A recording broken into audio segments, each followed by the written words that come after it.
The allure of wizardry is undeniable. Having the power to create and destroy in the palm of your hands is a compelling fantasy. However, in practice, I've realised that the reality of magical powers is far more different. Instead of mastering the elements, I often find myself engulfed in flames or meeting an untimely demise at the hands of my own spells. Noita is a procedurally generated magical roguelike that gives you the ultimate freedom when it comes to casting spells. As a skilled and accomplished mage, you can happily tinker with various wands imbued with magical energy, absolutely littered across the map, opening the door for you to do as you please. However, with great power comes great responsibility, as every action has a reaction. The game simulates every grain of sand, every drop of water, which can put you in quite a precarious position. That spell you just hurled at the enemy? Yeah, it missed, and now the entire cave is on fire. But this doesn't always have to end badly for you. Need to get into a deeper part of the cave? Just blow a hole in the ground. Need to clear a room of enemies? Flood it with acid. Your mastery of the magical world is here to aid you in the ultimate goal of going deeper. In fact, I have no idea what I'm supposed to be doing. The game starts off by showing you a series of cryptic modern art pieces before starting you outside a cave entrance. You get taught the basics of how to move, cast spells and open your inventory, and most importantly, how to kick things very hard. And that's it. The rest is up for you to figure out. In true form for a roguelike, you will die a lot, and more often than not, you will learn and gain nothing.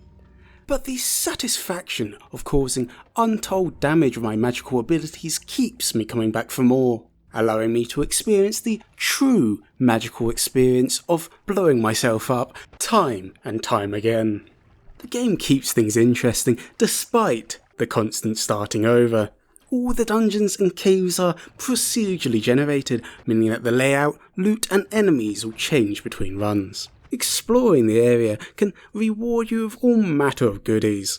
New ones with unique spells can be found just waiting there, absolutely free for you to take, giving you access to abilities once thought impossible, such as summoning dynamite or zapping your enemies with a few million volts. You can also find a large variety of potions filled with all matter of mysterious liquids. These potions can be sprayed, thrown and even drunk in order to make use of their contents. Some potions will contain a simple liquid that you would normally find in the caves and dungeons you explore.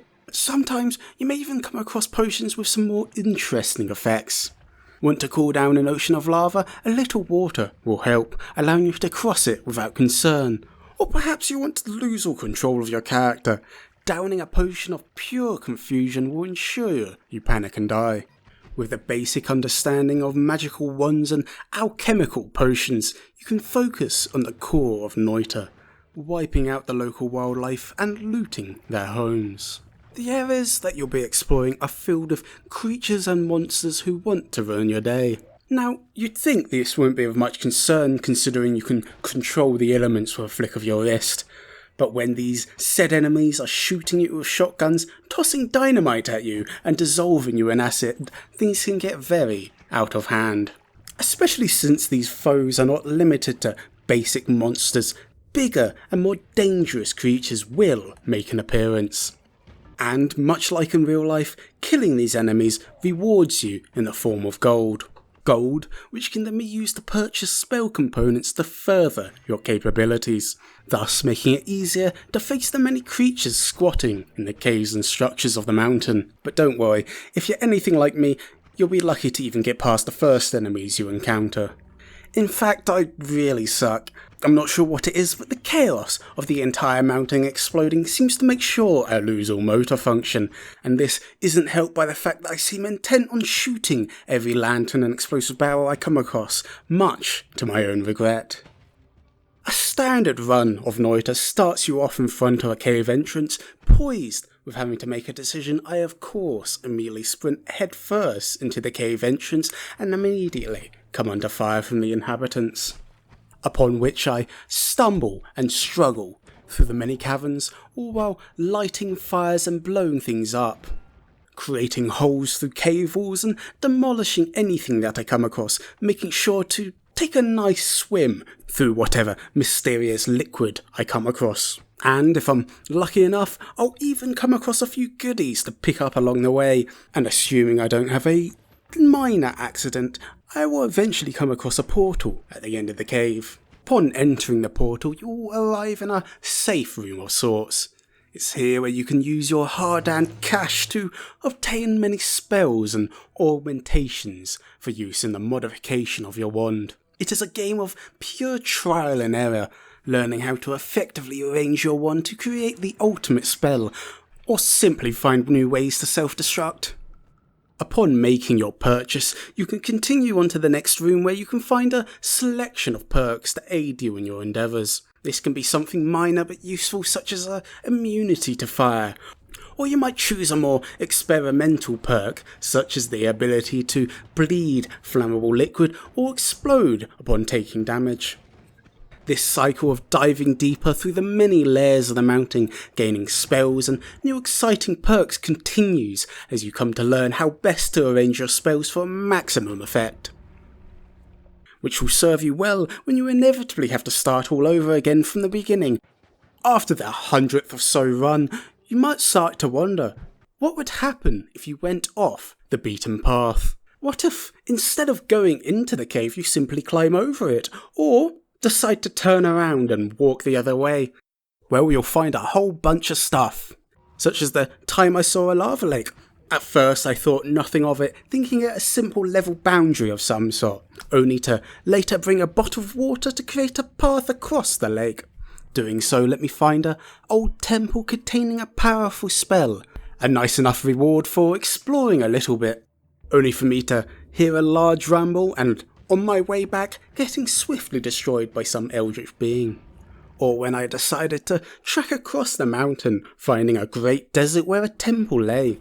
Using a potion of teleportation, I managed to randomly teleport myself inside, getting trapped multiple times until I was finally free to explore, only to then immediately regret my curiosity as I was chased by countless ghosts and ghouls and swiftly defeated. The map is huge, and it has to be for all the secrets it contains, and it rewards you for searching through it all, despite all the challenges you'll face. I've barely managed to make it down through the mountain, but as you can see, there's so much stuff to explore here that you'll doubtless spend hours exploring it all, which is all the more difficult when you remember that yes, this is a roguelike, and yes, all that effort you spent trying to explore this new location is lost because you forgot that water conducts electricity. I've already put a large number of hours into the game and I've barely scratched the surface. I'm continuously impressed by people who have an almost encyclopedia-like knowledge of the game and can happily explore and complete all areas as they seamlessly weave through enemies, crafting devastating spells, while I struggle to create a spell that doesn't blow me up the second I cast it as I stumble through the early game layers. So if you're a fan of roguelikes, magic, or just want to see things explode, definitely pick this game up, as there is a vibrant and knowledgeable community and endless hours of content. As always, thank you for watching, subscribe, and you too can become a wise and powerful wizard. I appreciate all of you as you tolerate me as I slowly learn what this whole content creation thing is, and I hope you will continue to watch. And if you have any recommendations for other games I should cover, please leave it in the comments. I greatly appreciate it.